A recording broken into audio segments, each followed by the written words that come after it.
Capítulo 2. El celo que encendió la persecución. Un joven fariseo. Mientras la comunidad de Jerusalén se consolidaba, Saulo observaba con creciente inquietud. Él no era un improvisado. Había sido formado con rigor en la ley, discípulo de Gamaliel, uno de los maestros más respetados de Jerusalén. Celoso, disciplinado, convencido de que Dios debía ser defendido incluso contra los errores del pueblo, Saulo veía en el movimiento de los discípulos algo que no podía tolerar. No eran simples seguidores de un predicador muerto. Decían que Jesús había resucitado y que Dios lo había confirmado. Eso, para Saulo, era herejía. Una comunidad que crecía bajo presión. Tras Pentecostés y los milagros iniciales, la iglesia en Jerusalén vivía un momento delicado. La gente seguía sumándose, atraída por los testimonios de los apóstoles. Compartían bienes, comían juntos, oraban y cuidaban a los necesitados. Jerusalén observaba. Para muchos líderes religiosos, el movimiento se volvía incómodo, imposible de ignorar. No había peligro de guerra ni revolución. Era un cambio silencioso, que crecía entre las casas y los patios del templo.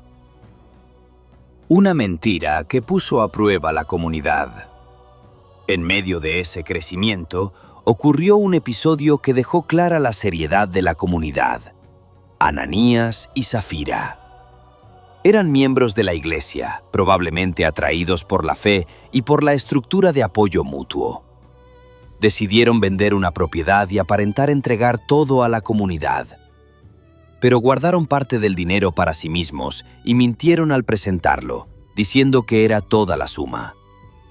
El relato bíblico destaca que no fue solo la acción en sí lo que causó escándalo. Fue la mentira, intentar manipular la percepción del grupo y de Dios. El resultado fue inmediato y severo. Ambos murieron repentinamente. La noticia causó temor en la comunidad, pero no paralizó a nadie. El mensaje era claro. La verdad de Dios no puede ser manipulada ni fingida. Un conflicto nuevo y la aparición de Esteban. Mientras tanto, la comunidad enfrentaba un nuevo desafío: la distribución justa entre los grupos. Algunas viudas griegas no recibían la misma atención que las hebreas. Los apóstoles decidieron organizar un equipo de servicio. 7 hombres fueron elegidos, reconocidos por su honestidad y fe. Uno de ellos destacó de inmediato: Esteban.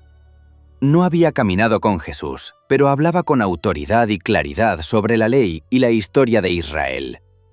Su enseñanza, directa y valiente, irritaba a líderes religiosos que no querían cuestionamiento alguno. Su presencia y su palabra eran un recordatorio constante. Dios actúa incluso cuando los humanos creen controlar todo. La primera persecución abierta. Esteban predicaba públicamente, discutía en las sinagogas, hablaba con una claridad que sus opositores no podían refutar. No lograron vencerlo con argumentos, así que hicieron lo que ya era conocido: levantaron falsos testigos. Dijeron que hablaba contra la ley, contra Moisés, contra el templo, y fue llevado ante el Sanedrín.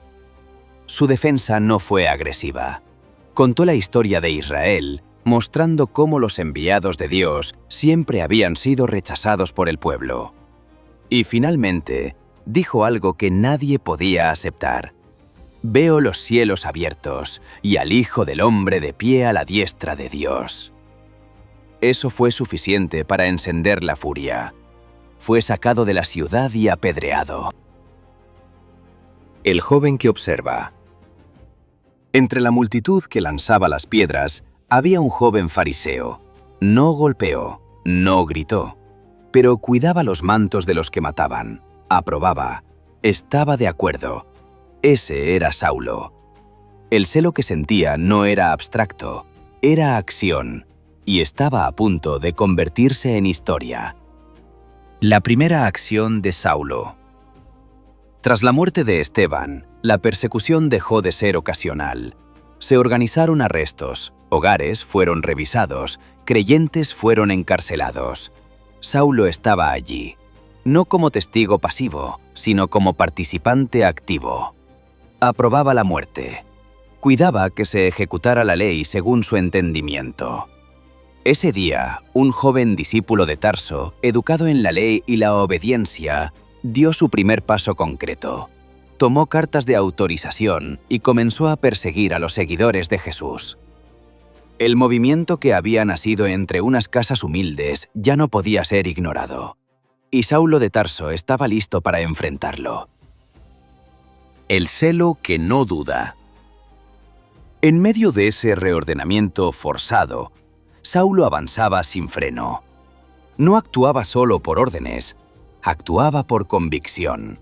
Conocía las Escrituras, sabía cómo debía sonar la voz de Dios, y aquello que escuchaba de los discípulos no encajaba. Un Mesías crucificado, un hombre ejecutado como blasfemo, proclamado como Señor. Una fe que no giraba alrededor del templo.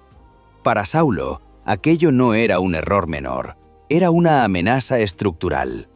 Entraba en casa sin anunciarse, separaba familias, no distinguía entre hombres y mujeres, no necesitaba gritar, su autoridad bastaba. Y mientras más reprimía, más informes llegaban. El camino seguía creciendo. Fuera de Jerusalén. Eso era inaceptable. Si la herejía había salido de la ciudad, había que seguirla. El camino hacia Damasco. Saulo pidió cartas, permisos oficiales, no para debatir, sino para arrestar. Damasco estaba lejos, pero no fuera de su alcance. Allí también había sinagogas, allí también había seguidores. El viaje fue largo, días de polvo, sol y silencio. No iba con miedo, iba con propósito. Pero cerca de la ciudad, cuando el objetivo estaba al alcance, algo interrumpió el camino. Cuando Dios no responde como se espera. No fue una discusión, no fue una señal gradual, fue una luz. No iluminó el camino, lo quebró. Saulo cayó al suelo, desorientado, sin referencias. Y entonces escuchó algo que no esperaba escuchar. No una acusación, no una amenaza. Su nombre. Saulo, Saulo.